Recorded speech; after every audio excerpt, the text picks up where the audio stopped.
Hi. So I feel like I've been messing up. I I have this channel. I want to share things happening in my life. I want to show you the things. I want to tell you the stories. I think about you as I do other things. Is this interesting? Would someone be interested in this? Oh, I can't wait to show them or tell them, but it hasn't been going well because we've had technical difficulties. So, I had a video about how we lost most of the footage during Pride Day, and we have some of it going over the bridge, but not any of it where the actual events were happening. And things like I think it's overheating. It's not my department, but anyway, it doesn't matter. The things haven't been like it's just sort of been technical difficulties, but I'm not giving up. Xerxes is not giving up. I want to show you the things. Here's the thing. When I just moved back to New York from Philadelphia, I was there for 2 years. And when I was there, I was saying, I don't want to be here. Now, we went there because you get a lot more space. You get, you still get a city, you're close to New York, so like, you're delusional enough to think like, oh yeah, it's an easy back and forth. But we didn't necessarily have to have a car. So but it didn't fit, right? And the thing is at the end of the day, when you have a larger house, your bills, they start kind of like filling in the blank. Like now you have a bigger light bill, you have a bigger heating bill, you need to air conditioning, you need more air conditioners and more windows. And I know sometimes it's central, but central air, now you're cooling down the whole house, even though you're like going to sleep in your bed, all of that stuff. So to me, the, the fit wasn't there. So since like we're not really saving that much money, easy move to New York, right? So now I'm talking about how, oh, we're in New York. Financially, it kind of feels the same, but how about when you go out? Now, I I want to start a sort of project. Like we go bike riding every day. And so the project would be look up the things that are affordable, that are free in New York, that are like things that would bring experiences and introduce us to things, because that's why New York does a lot of free things, because in a way it can. In a way, it's like an introduction. Some of it is an introduction to what later we'll see as a Broadway show, and they just need butts and seats right now. So you get to see like the development of certain shows. You get to see open mics and things like that. In Philadelphia, I saw that there was a flyer or something for, I don't know if it was digital or otherwise, there was a lot of physical flyers out there. And actually they were very helpful to find like where some of the things are. But I saw an open mic. Granted, it looked like fun and very cool. It was a $25 cover charge. That's a little rough. That's a little rough, like as an introduction, as an open mic. So I want to do this thing where like I find the free things, the invited something that anyone can get on, go there. And like the reason why I haven't done free things, they've always been available in New York, but a lot of it is I don't want to be online with everybody to get some sampling of something like a bite, like I'm at Costco or something, but I went out of my way. I stood in a longer line, like all of this stuff.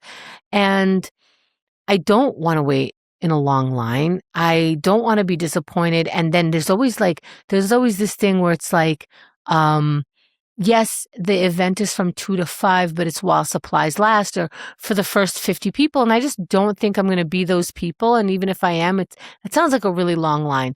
So what I'm seeing this as is I'm trying to find the things that we would be interested in that are like 5 to 7 miles away. So it's like a 10, 15 mile like round trip bike ride. Anyway, we're biking it every day. So worst case scenario, we just had a new route to go to a space that maybe we're not familiar with, that maybe there's like a free thing or something to do at the end. Maybe they're still letting people in or whatever. Maybe it's boring after we get in, even though there's no line. Maybe it is tasty, but but at the end of the day, it'll just be the bike ride for the day. We're not going to miss out. And that's it. And then once I'm there, I like I started to do a couple of things, and I'm going to tell you about them, but I was there getting the free thing going like, oh, I should take a picture because I think I'm going to want to talk about this. Oh, but what is there really to say? And then as I go, oh, I should take a picture of this because I think, and then all of a sudden it becomes this full story in my mind to share, but I didn't do the things along the way. I have this perfection paralysis and I end up not doing anything about it. I'm not in the habit of taking out a picture and showing the thing or taking a picture of myself or, um, making sure that the video is in a spot. I don't really think that way. And there's been a lot of times where I'm like, oh, I wish my eyeballs can just record. I could just, and I know it's coming. I know. And I can't say I'm going to opt out of that. It's like, it's just a little bit easier. Anyway, I want to do better because we're still going to try to do the camera stuff, the video on the bicycle, but I also want to do the imperfect, like, oh, let me take a picture in case I want to share it. Let me try to document it so that even for myself, like, what did we do? I like when my phone says, hey, this is what you did last year. That's kind of fun. I mean, it's not 100% pictures I want to revisit, but it's nice. It's nice to have that reflection, even if my hair is not done, even if I'm not wearing my favorite thing, even if the light is awful. Like, I'm just going to have to forgive it and assume that you forgive it as well. And so, I'm looking up the things and things like, oh, here's a food sample because we're opening up a restaurant. Summer Streets is this weekend. I'll tell you about that a little later. There's a wedding expo that I think we're going to catch on Monday. And here's the first couple of things that we did earlier this week. So the first one was this place, Taim, Taim, was offering falafel and hummus for free. Now I'm thinking, I'm thinking, don't overthink it because you're going to talk yourself out of it because it's going to be like, I'm not really that into hummus and falafel is so specific, whatever. It's a 6-mile ride out there. And I'm a fan of Taim, actually. It's like a Chipotle for falafel. And if you don't know what falafel is, it's mostly chickpeas. And what's funny is this whole dish, the falafel and the hummus, is both made mostly from chickpeas. So let's call it a protein hack. Am I right? I don't know. I think you're supposed to say protein with like every single video in short. You do, right? So that's the protein hack. But here's the thing about falafel. Falafel is awful if it's cold, if it's not done, like, I hate to say it, but like either almost perfect or actually perfect. So I asked Xerxes if he ever had falafel. He's not into legumes. He's not into vegetarian stuff, very carnivore-ish. So it surprised me when he said he did, and I asked if he liked it. No, he didn't. Not surprised, and I hate that he already tried it because I wanted to be the one to say, no, don't try this. I only want you to try it when it's the perfect falafel because as soon as it gets cold, as soon as like you don't have the really good recipe, and again, it's mostly chickpeas, but still, see, if it's cold, it's no good. It's kind of like French fries. I've never really had good reheated French fries. I know you guys are going to send me a recipe. Hey, send it. Go ahead. I think you just have to add like a lot of oil, heat it up. So it could be good. But let's face it, French fries are the best when they're so hot that it's almost frightening. Is it just me that likes food at lava temperatures? I love it. Anyway, falafel also has to be mostly green, and a lot of people skimp on that, and it turns out to be brown because brown is the chickpea. But really, it's supposed to have so much parsley and herbs, mostly parsley, that it turns the actual thing green. And parsley costs more than chickpeas, so that's why I think people skimp out. Or maybe it's a little bit harder to fry when it's not as something or the I don't make falafel because frying things like that and needing things to be perfect is very, very, very difficult. And so I'm thinking if you're having people try, and again, I am a fan of Taim. Taim means delicious, so I keep wanting to say it's very Taim. So I recommend it, but you're introducing yourself and probably people to just falafel, not just your actual restaurant. And my fear is, so we got there, there's a person at the door, lovely person. If you're ever gonna like hire someone to represent, like, here's some food random person from like potentially a cuisine that you don't even know, amazing person to put at the door. So, um, she had a tray of those little sample cups with hummus and one falafel in it. Such a treat, really. I mean, maybe I sound weird, but that's so nice. It's like kind of the a perfect bite. I like it with some other stuff, but like as a basic, it's a good introduction to this style of food. But here's the thing, it's completely cold. Now, this isn't what you get on their special day. What they were promising is 6 falafel balls and hummus and a couple of like pita chips. And we got exactly that. The way that they sold it, the way that they had it on their flyer, you got a little more hummus than what they were even promising. So you got the thing. They weren't stingy. They were handing it out, and there was somebody standing outside going like, "Hey, we have more inside. Have this one and the other 6." Very generous, I think. But like I said, if you're introducing people to it and it's not hot, I'm afraid you just taught people that they either don't like falafel or don't like your falafel. And I feel awful about it. I had to do it. Okay, sorry. Take it back. So it's unfortunate because I'm Team Taim. I'm saying go get it. And what's also interesting is like you think that with that people take a picture and I would find pictures online because, I'm now going to get into the habit of taking pictures of my own. I would have taken pictures of the person standing outside because she was so friendly and like the actual dish that I got. It is true to what they were promising, so there is a picture from them. But I just feel like because you're introducing people, I wish that you would make us wait a little bit longer, but do it to order. They had it just ready and it was cold and it's just, listen, I still eat it because chickpeas are chickpeas, but like I still eat fries when they're cold. But you know what? When I do that with every bite almost, I'm like, why are you doing this? You're not even enjoying this because French fries are so good. It's like, no, maybe the next bite will be good. I love falafel. Anyway, what else? So, the next one we went to, there was a Slat Burger opening in Astoria, which is about 4 miles. So that's 8 miles all around. And this one, I was like, there is no way that it's going to A, be what was promised, or B, still be available by the time we get there. We got there within, I think, the hour, but like, I think the line was at least 15 minutes, but it wasn't long and it was moving very quickly. The promise was a free burger and they showed the picture or a free chicken sandwich. So you get one.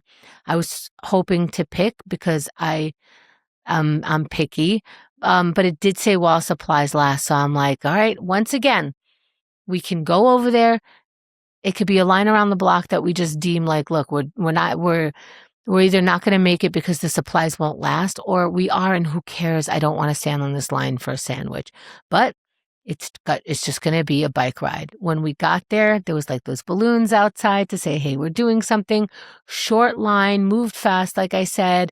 And we got in. They were giving out full-size cheeseburgers. And I saw other people with full-size chicken burgers. It looked exactly like they promoted it. In fact, I was surprised at how big it was. It was at least as big as the picture. So I guess it has to be at least as big as the picture. But the picture, anyway, it was decent. Here's the thing. By the time that I got to the front of the line, they handed me a burger, and I hate to be that person to go, hey, the free thing? I want the other free thing. I want to be more picky. I already knew that I couldn't pick the chicken sandwich how I like it. I don't like mayonnaise-y type of things. And, they get to put whatever toppings they want, and I can't. I'm going to either have to eat it or eat it by shutting up. But they handed me a burger. I know I'm not eating that because it has American cheese already melted into it. I can't separate it. And so I thought, that's all right. Because Xerxes will eat both of them, or yeah, like it wasn't like so big, I don't know. But I said, hey, would it be cool if I asked for a chicken one? And he's like, we ran out. I go, all right, while supplies last. This is why these people put it. That's cool. I was like, grateful. 2 burgers. That's nice. And whatever. I had a nice bike ride. And then there were options of sodas. And like slight zhuzhed up ones, by our RNC, CNC, what's that? Anyway, not like a more generic sodas, but fun flavors like pineapple. I mean, they took the time to have like not just the soda, diet soda, the little flavored ones. I got a pineapple one. And then by the time I picked the soda, it was really just, turn around, pick the soda. The guy goes, hey, you wanted chicken? First of all, he remembered. He caught me before I went out. He didn't have to. And he took mine. He wasn't like, oh, but you already touched it or whatever. I didn't touch it. And I got the chicken. And because he caught me on the way out and I thought they were completely out, they had just made it so it was nice and hot. So I got like a nice juicy chicken. And for the first time, I wasn't like, oh, I'm not going to eat this because of the condiments on top of it. I'm just like, this is the way that they meant it. Maybe it's going to taste good because of it. And of course, yes, the sauce, it was good. It did add it flavored it up in like a fun, woke up a few more sides of my palate.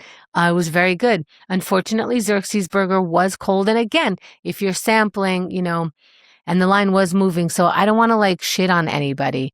It's like you're so grateful to have like dude, full meal. Like and you bike rided it out into New York and you stayed in the borough and you noticed how many bike lanes there are in New York now. I would say more than 50% of everywhere we decide to go and can go, there will be bike lanes there. That is absolutely amazing. And I don't know, thank you to, what is it called? It was Slap Burger. I don't know why. Why do you have to? But whatever. I keep wanting to say Smash Burger, but it's Slap. It's totally not Smash. Worth the bike ride. So we're going to do more things. And like I said, Summer Streets is this weekend. So that's not a food thing. That's when they close the streets down, like for blocks. And I think it's safe to say miles. We've joined it before. It is absolutely incredible. I feel bad. Like, yeah, if you're a car in New York City, like, just get out for the summer. It is not for you. They close the streets for anything.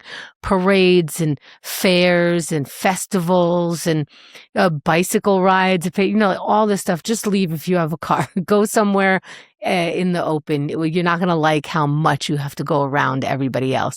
So they close up the streets. And what I'm noticing this year, I don't know if they did this every year, they're doing different boroughs. So we don't have to ride to Manhattan, which is already like 5, 6, 7 miles to then start our bike ride. We get to stay in the borough. This Saturday is the Queens Summer Street. So they are closing a bunch of Queens streets. And I'm counting this as like a nice free thing that you could do in New York. It doesn't have to be samples of food or giveaways or anything like that. This is a giveaway. This is New York. This is free. This is how I think New York can, listen, nothing's budget friendly. I'm not going to like pretend like, people are not yelling and screaming about finances and groceries and whatever, but here's some stuff that we can do. It takes a good attitude. It really does.